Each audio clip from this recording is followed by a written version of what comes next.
ថ្ងៃនេះសមាគមបច្ចេកវិទ្យាទឹកនោមផ្អែមនិងកាពីកម្ពុជាបានរៀបចំសន្និសីទស្ដីពីនវានុវត្តន៍នៃការព្យាបាលជំងឺពុកឆ្អឹងនិងមេតាបូលិកអញ្ចឹងចង់សុំសួរពីចំណាប់អារម្មណ៍លោកវិជ្ជបណ្ឌិតថាតើលោកវិជ្ជបណ្ឌិតយល់ថាសន្និសីទក្នុងថ្ងៃនេះផ្ដល់អត្ថប្រយោជន៍យ៉ាងណាខ្លះដល់អ្នកចូលរួមថ្ងៃនេះសមាគមកាដេជាខ្ញុំបានរៀបចំសន្និសីទពាក់កណ្ដាលឆ្នាំ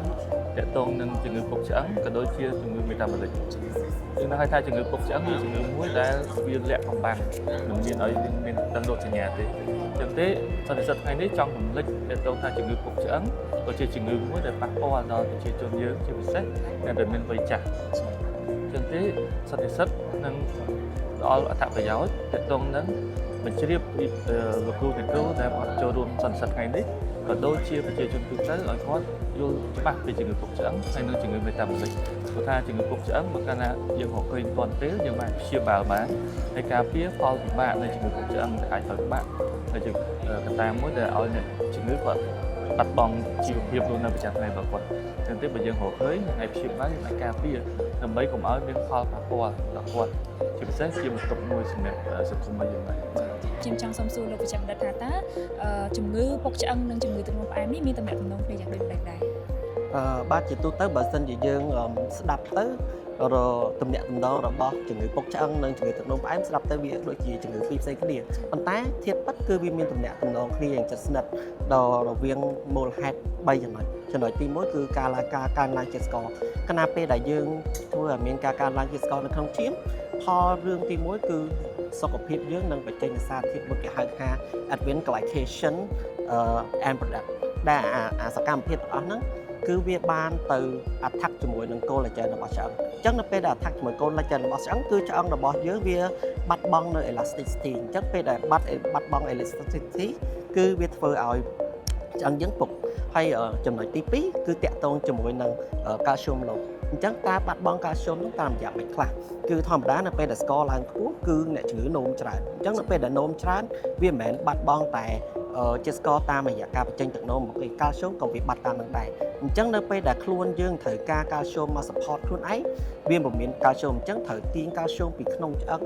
យកមកប្រើប្រាស់អញ្ចឹងនៅពេលដែលទាញមកប្រើប្រាស់ធ្វើឲ្យកំហាប់កាល់ស្យូមនៅក្នុងឆ្អឹងហ្នឹងគាត់ធ្លាក់ទៀតអញ្ចឹងធ្វើឲ្យអ្នកជំងឺងាយនឹងពុកឆ្អឹងហើយនឹងចំណុចចុងក្រោយនោះគឺគេហៅថា chronic inflammation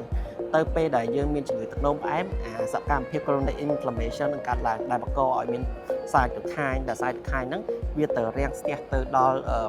ការបង្កើតនៅឆ្អឹងថ្មីដែលគេហៅថា osteoblast ហើយនឹងធ្វើឲ្យឆាប់ខូចរីកចម្រើននៅឆ្អឹងចាស់ដែលគេហៅថា osteoclast អញ្ចឹងសរុបមកផលវិបាកទាំងអស់ហ្នឹងគឺវាកើតឡើងគ្រាន់តែថានៅស្រុកយើងគាត់មិនសូវជាមានចំណាប់អារម្មណ៍ទៅលើរឿងពុកឆ្អឹងហើយស្ដាប់ទៅវាមិនមានតំណែងគ្នាតែធាតុពិតវាមានតំណែងគ្នាយ៉ាងជិតស្និទ្ធលោកវិជ្ជបណ្ឌិតដោយសារតែនៅក្នុងសន្និសីទថ្ងៃនេះគឺមានបទបង្ហាញស្ដីអំពីប្រភេទថ្នាំ GLP-1 GRA ដូច្នេះនេះខ្ញុំសូមអនុញ្ញាតសួរទៅលោកវិជ្ជបណ្ឌិតថាតើអ្វីទៅគឺជាថ្នាំ GLP-1 GRA អូខេល្អមែនទែនទៅជាសំណួរល្អចង់បញ្ជាក់ដែរថាថ្នាំនេះកំពុតមាននៅសកលជំនឿមានយូរហើយក៏ជាថ្នាំមួយគេហៅថា novel អង្គទីដីបាត់ទីមានថាជាថ្នាំថ្មីមួយដែលល្អប្រើក្នុងការព្យាបាលជំងឺទឹកនោមផ្អែមហើយចង់បញ្ជាក់ដែរថាGLP-1 RA មកពីពាក្យពេញថា glucagon like peptide 1 receptor agonist ជាថ្នាំមួយដែលដើរតួដោយអរម៉ូននៅក្នុងរាងកាយយើងចឹងសម្រាប់អ្នកជំងឺទឹកនោមផ្អែមប្រភេទ2គឺនៅពេលដែលគាត់មានការបញ្ចេញនៅអរម៉ូននឹងតិចឬក៏អរម៉ូននឹងវាអសកម្មភាពគឺធ្វើឲ្យការឡើងជាតិស្កររបស់គាត់ឡើងពីមួយថ្ងៃទៅមួយថ្ងៃហើយគេសង្កេតឃើញដែរថារាល់បុគ្គលដែលគាត់មានទឹកនោមផ្អែមប្រភេទ2ដែលទាក់ទងជាមួយនឹងការបញ្ចេញនៅ GLP-1 RA នឹង GLP-1 អត់គ្រប់ទេគឺធ្វើឲ្យគាត់មានការឡើងគីឡូឡើងអីធាត់លើខ្លាញ់ហើយដែលជាមូលហេតុមួយធ្វើឲ្យអាការគ្រប់គ្រងស្ករយើងអត់ល្អហើយខ្ញុំបកទៅទៀតទៅថាមកដល់រងៃស្រុកយើងជឿនលឿនណាស់ហើយយើងស្គាល់ធ្ងន់បន្តិចដោយសារtopic ហើយនវានុវត្តន៍យើងថ្ងៃនេះយើងនិយាយអំពីជំងឺមេតាបូលិកជាមួយនឹងពុកឆ្អឹងហើយក៏គេសង្កត់ធ្ងន់អំពីថ្នាំនឹងដូចគ្នាអញ្ចឹងចង់ជម្រាបជូនសាធារណជនឲ្យបានដឹងថាស្រុកខ្មែរយើងទំនើបយើងមានថ្នាំដូចបណ្ដាប្រទេសជឿនលឿនអាល្លឺម៉ង់បារាំងឬក៏នៅ USA ដែរទាំងថ្នាំជំនាន់ថ្មីដែលយើងស្គាល់ទាំងអស់គ្នាក្នុងក្រុមពួក GLP-1 គឺយើងមានទី1មានសមថាយទី2យើងមានតាស៊ីប៉ាថាយអីសិតតែជាថ្នាំល្អមែនទែនដែលចូលរួមជួយក្នុងការព្យាបាលទៅលើជំងឺទឹកនោមផ្អែមក៏ដូចជាសារៈប្រយោជន៍នៃថ្នាំនឹងដែលប្រើទៅលើជំងឺផ្សេងៗនៅក្នុងហ្នឹងចង់បញ្ជាក់ដែរថាថ្នាំ GLP-1 receptor ankynin នេះគឺវាល្អត្រង់ថាវាទីមួយវាព្យាបាលជំងឺទឹកនោមផ្អែមជួយឲ្យជាតិស្ករយើងចុះបានល្អទីពីរព្យាបាលជំងឺថត់អញ្ចឹងបុគ្គលដែលគាត់ថត់ណាលើសគីឡូអីយើងប្រើទៅវាជួយបានល្អហើយផ្សារភ្ជាប់ដែរដោយសារអញ្ចឹងមិនបានថាមានប្រយោជន៍ទៅលើជំងឺពុកឆ្អឹងដោយសារអញ្ចឹងអ្នកពុកឆ្អឹងភាគច្រើនយើងឃើញអ្នកខ្លះគឺគាត់លើសគីឡូដែរអញ្ចឹងនៅពេលដែលយើងប្រើ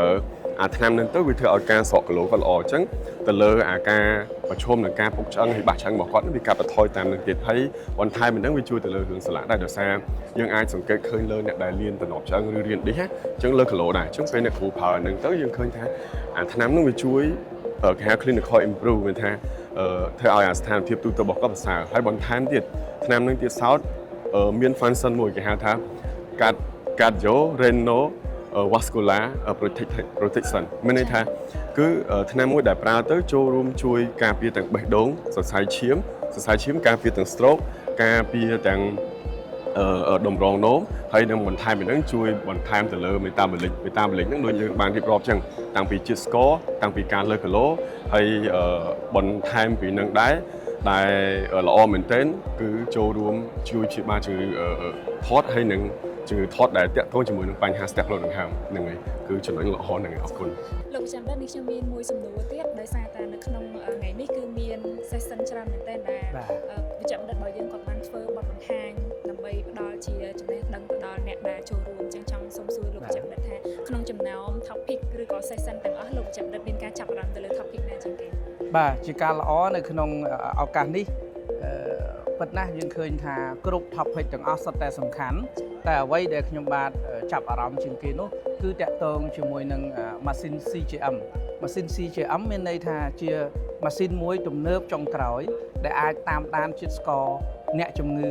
24ម៉ោងលើ24ម៉ោងហើយវាជាបច្ចេកទេសចុងក្រោយបំផុតហើយដែលសមាគមទឹកនោមផ្អែមនិង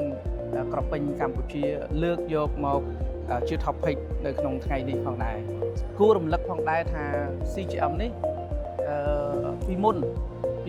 មានន័យថាយើងត្រូវប្រើម៉ាស៊ីនមួយដែលមានការលំបាកណាស់នៅក្នុងការតាមដានជាតិស្ករតែឥឡូវនេះយើងមានម៉ាស៊ីន CGM អញ្ចឹងបងប្អូនយើងអាចតាមដានជាតិស្ករងាយស្រួលជាងមុនដោយមិនបាច់តេស្តចុងដៃច្រើនដងបាទអាចផ្ញើទិន្នន័យទៅគ្រូពេទ្យគ្រប់ពេលវេលា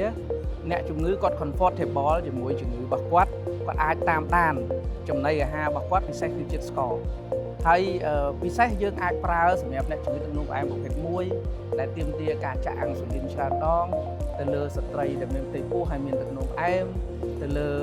បងប្អូនយើងដែលធាត់ទោះបីថាគាត់មិនមានទឹកនោមផ្អែមក៏ដោយប៉ុន្តែដើម្បីតាមដាននៅកាឡូរីពិសេសទៅលើជាតិស្ករ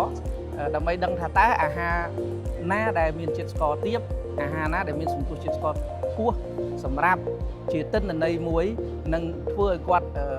ចង់ស្មារតីថាតើគាត់ត្រូវពិសារបៀបម៉េចដើម្បីទប់ស្កាត់នៅជំងឺរបស់គាត់បាទអរគុណលោកវិជ្ជាសូមអរគុណ